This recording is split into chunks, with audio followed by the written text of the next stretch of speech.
Hi everybody, this is Pramita here, and before I start this video I want to apologize to all my subscribers or my viewers because I had promised that I will show you how I will put together an ephemera folio sort of thing for the middle of the signature or this journal, the pre-made journal that we were working on.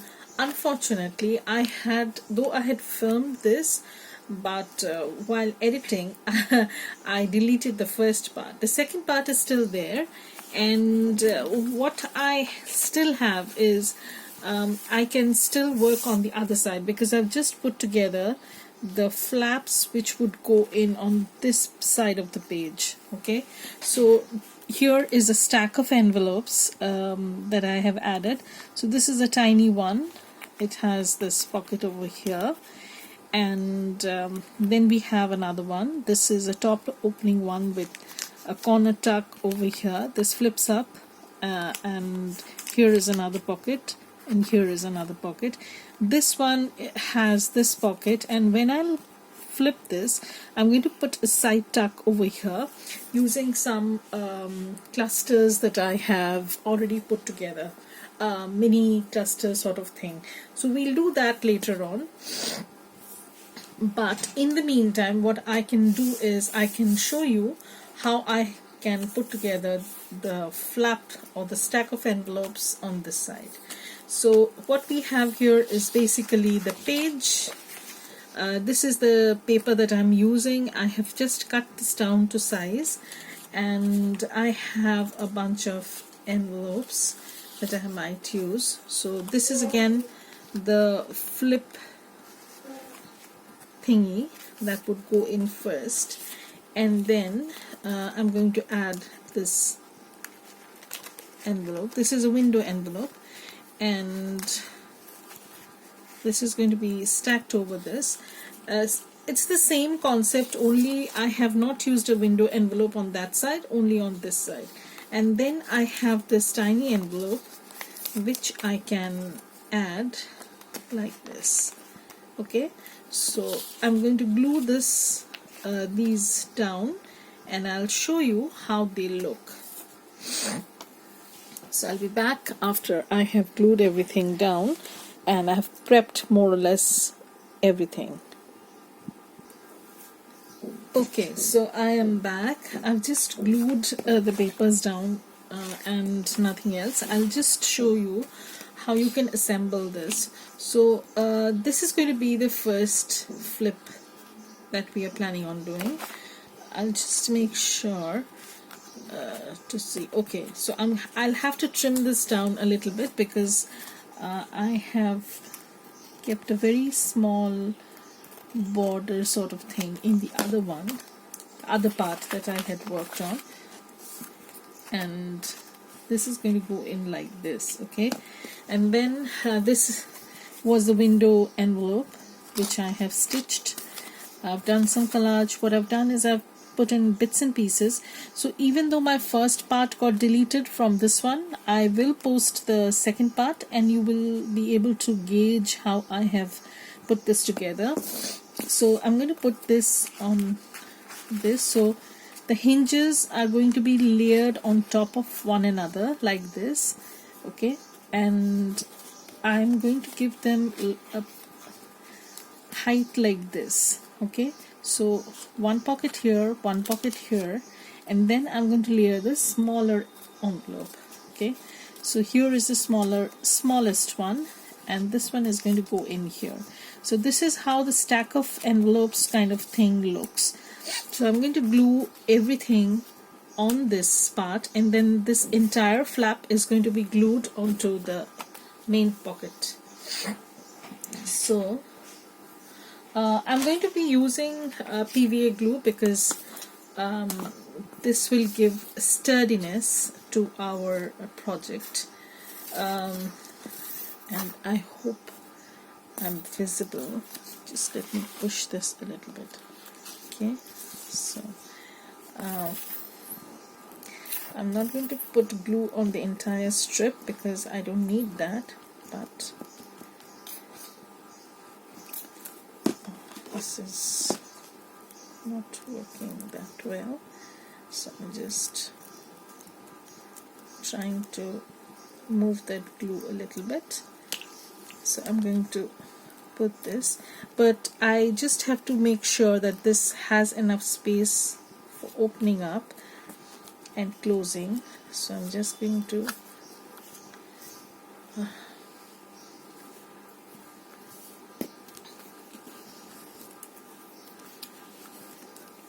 so this opens and closes smoothly, and now I need to put this envelope here.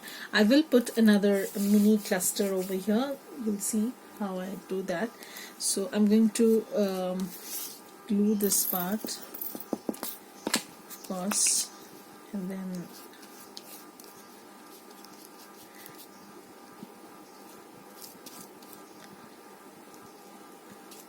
but make sure you leave a little bit of room so that your hinges work perfectly. So I want this over here, and I don't want this part to be gluey or goopy or whatever. So I'm just going to move that glue away, and this is how your stack of pockets look. Okay, and now this entire thing, not this part, is going to be glued onto this. Okay, so now what I'll do is I'll just glue this part.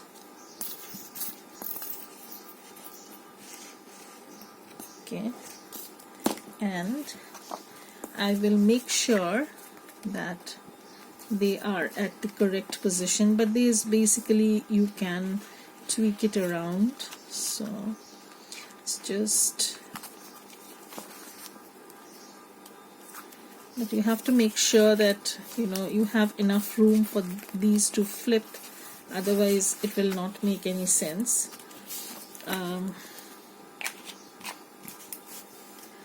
Okay, and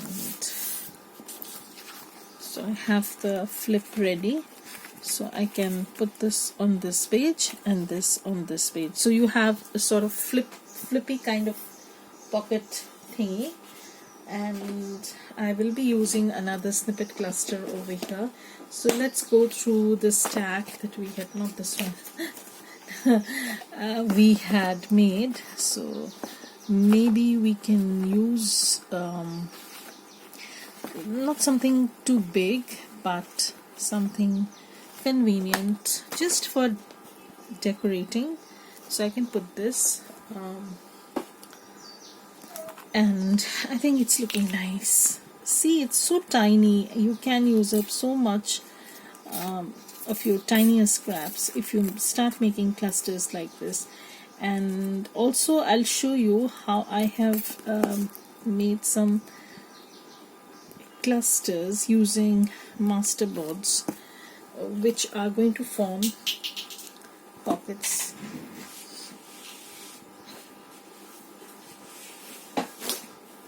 Okay, so got my cap. So this is going to go in on this page and this one on this page, but that's something which will come later on. Now we need to fix this. Is I want a side tuck over here as well as some sort of a side tuck over here. Okay, so what I can do is I have already made some these are snippet rolls, on paper rolls you can say, and I have used these, so I can use these as pockets or tuck spots. So I'm going to snip these and show you how they will be made into pockets.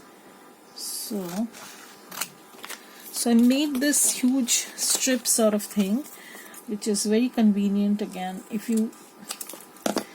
And the base paper that I've used is actually the masterboard collage that I have printables in my store. So there are, I think, 2 masterboard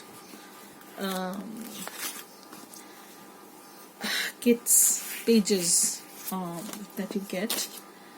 Okay, and what I'll do is I'll just glue 2 sides and keep the rest open. So I'm going to glue the bottom part. No stitching, nothing. So this is very convenient. You don't need to stitch everything. So I'm going to put this down.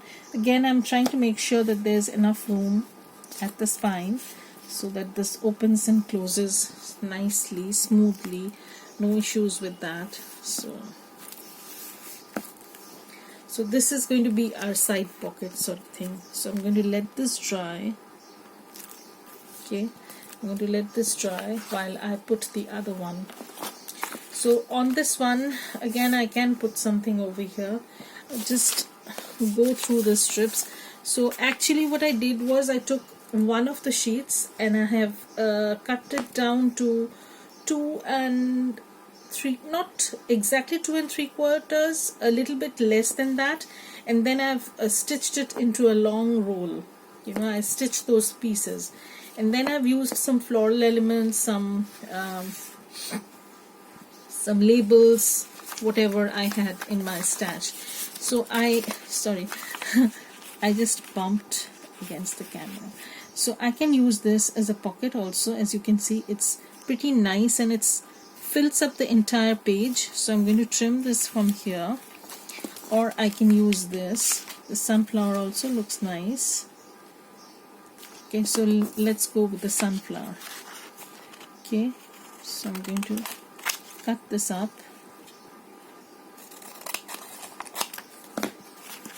You can make these into journal cards or tags also. These are good for those projects. So you can just glue this. I'm just going to trim this a little bit. Okay, so I'm going to put this on this page. Yeah, I'm going to put it this way probably, because I don't want this to get banged up. Let's see what happens. So I'm going to glue this side.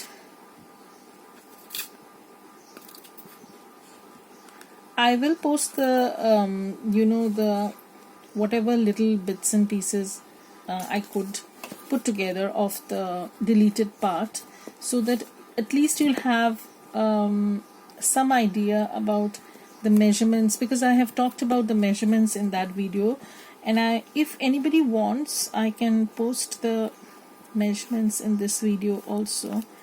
But actually you can tweak it according to you will have to tweak it according to the size of journal you're working on. You don't need to make it exactly the same size that I have done, but one thing is definitely for sure is that you should keep the size of the stack base paper, like this is the base paper I'm talking about. This should be less than the width of the page that you're working on, otherwise it will not work. You have to give some sort of space in the middle, and that is also because this journal is pre-stitched. So if you're not working on a pre-stitched journal, perhaps you can, you will work in a different way. So this is how your stack of envelopes looks. And this flips out, this flips out, this flips out with the pocket, and then this will obviously be a long pocket. Similarly on the other side, this flips out, this flips out, this flips out, and then you have a long pocket. So I'm going to glue this entire stack, these two stacks, and then I will show you the final flip. So now I have basically completed gluing everything down. I'll just do a flip.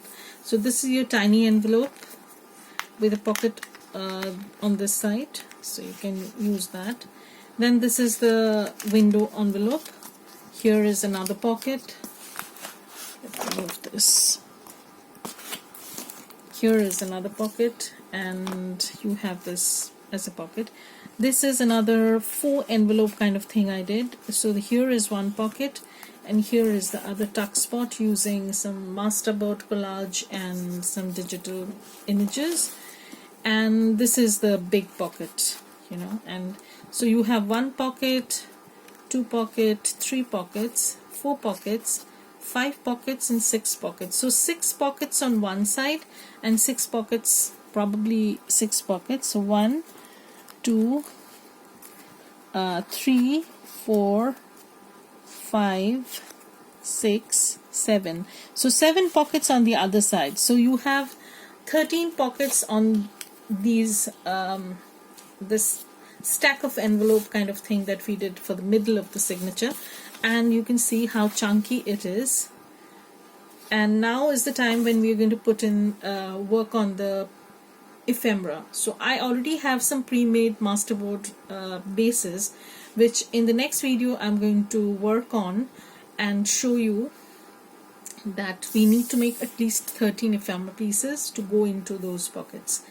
So bye everybody, thank you for watching. I hope you forgive me for deleting the first part. I don't know if I can forgive myself for that, because it had all the measurements and everything that I was doing. So probably I will do a walkthrough of the entire journal once I finish this, and then I will be able to give you the exact measurements. But the middle ephemera folio stacked envelope sort of structure, you will have to tweak it to the size of the journal you're working on. And that's that. So thank you everybody for watching this, and bye, have a great day.